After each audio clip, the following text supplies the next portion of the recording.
from Iranian authorities. Yes, Ria. All right, Group Captain UK Devnath, stay on with me. We have more updates coming in. A new video shows this new angle of the claimed Iranian ballistic missile striking Dimona, Israel. This clip shows the missile incoming and the moment of impact in the southern city. Israeli sources confirm a building was hit with dozens injured, but the nearby nuclear research center was not struck.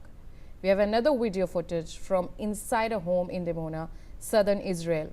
The video shows the moment that an Iranian medium-range ballistic missile struck a nearby residential area of the city, resulting in injury to at least 54 people. Now, Major General Sudhakarji, when we talk about the Strait of Hormuz and the statement that was given by Trump in terms of the 48-hour ultimatum, we've earlier seen that at least over 20 nations also issued a joint statement concerning this as well, in terms of the de facto closure by Iran and the chokehold it has on the Strait of Hormuz.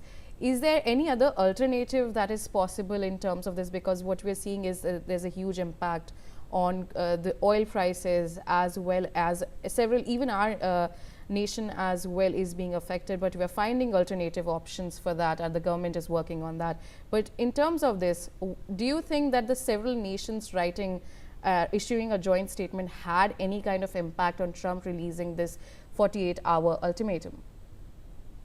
Yeah, Ria, brilliant question. That should be the moot question in minds of everyone. In fact, I must compliment and acknowledge Mr. Srivastav for his statement, diplomacy, dialogue and de-escalation.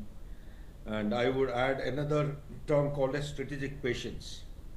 Okay, strategic patience and strategic pressure. And pressure comes by these kind of activities. 20 countries have joined. Let all 190 or 193 countries in the United Nations put their unanimity and consensus on a paper, put their signature, let them make noise in the United Nations, let there be a call taken for all the choke points, whether it is this one or Panama or any other, so Malacca Strait. So because similar situation can crop up because of different reasons and different choke points. So here is a call, because intimidation and threatening Iran and try to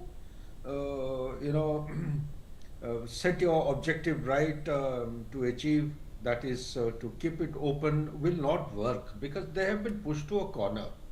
And if a cat is pushed to a corner in the four walls of a room, then the cat will be left with no option but to pounce back, and that is what precisely is happening.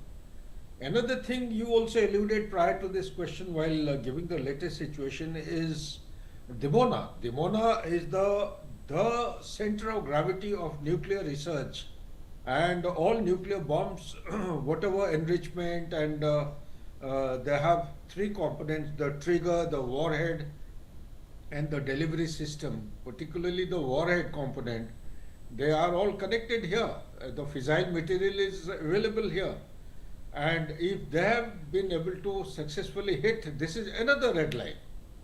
Another red line which the previous Ayatollah had said, to the best of my joining the dots and understanding, they have crossed that red line. They are saying that this time it is now or never. They have gone up to Dimona, and I think 2 days back they had hit Haifa refinery. So the northern and the southern vulnerable points of Israel have been hit. So what does it indicate? First, the red lines have been crossed. Number two, if they hit Iran's nuclear installation or establishment like Natanz has been hit. They are suspecting there may be radiation. But to the best of my knowledge and understanding, that they are looking for that 440, now it has become 460. Somebody in the morning in BBC was saying it is 480 kgs.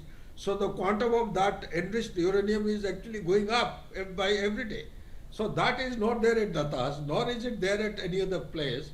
It is there, it has been canisterized to my best of understanding, and these canisters have been put in the mountains at places where they cannot be hit. So again, by the tunneling system 600 meters deep inside the earth, Which bomb in the world today can penetrate 600 meters? So these are the kinds of dynamics which are evolving. My only fear is that if restraint is not exercised by US and Israel, this mindless conflict will flare up. It will go out of hand. Fortunately, it is a regional conflict now. I believe that Iran has got the ICBM. They have been carrying out development of ICBM. This is 2026.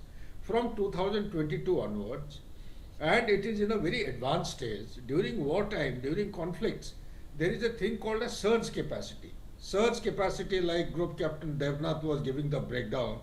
Let me also tell you that in the open sources you will find 3,000 missiles, 2,500. This is all wrong. People have to take into account in the wartime the real capability of a defender or a opponent.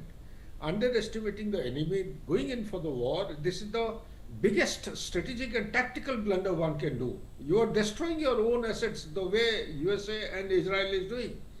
The missile development program of Iran started way back in 1984-85. I have been making this point time and again in multiple channels. They had set a target of 30 missiles in a month, and in a year 3,600. It did not pick up. By the time it was picking up, the Iran-Iraq war had started. So those 8 years, their production and consumption was almost equal.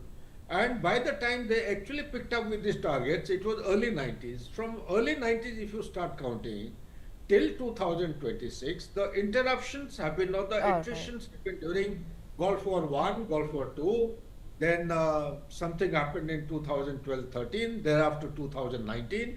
And so all these things plus 2025 12-day conflict, if you minus All this, right. Unfortunately, last line, Iran will still have 1.5 million. That is what I am saying. Old missiles do retire, but they have a scope for cannibalization and resuscitation. And it is being used in the concept of saturation attack, where the volume and simultaneity are being taken advantage of.